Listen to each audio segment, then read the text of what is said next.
ఎవడే వెంకట్రామరెడ్డి? ఏ ఊరోడు? ఎక్కడి నుంచి వచ్చిండు? ఎవడు వాడు? ఎక్కడికి వచ్చిండు? ఎక్కడ నిలబడ్డాడు? ఏం చేసిండు మీకు? ఏం తెచ్చిండు మీకు? మల్లన్న సాగర్లో ముంచినోడు కాదా? రంగనాయక సాగర్లో మిమ్మల్ని పాత రేసినోడు కాదా? వేలాది మంది పోలీసులను దించి ఏటిగడ్డ కిష్టాపూర్ మల్లన్న సాగర్ ప్రాంతంలో రైతులను బందిపోట్లను చూసినట్టు చూసి బందిపోటు దొంగల్లాక బేడీలేసి పట్టుకపోలేదా మల్లన్న సాగర్లో రైతులను? ఏటిగడ్డ కిష్టాపూర్ రైతులు మర్చిపోయింది అనుకుంటున్నారా?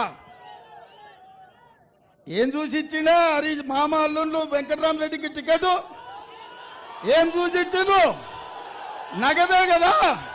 ఎక్కడివి ఇవన్నీ? మీ భూములు గుంజుకొని మీ భూముల మీద వ్యాపారాలు చేసి మీ ప్రాంతాన్ని కొల్లగొట్టి మీ మొత్తం ఈ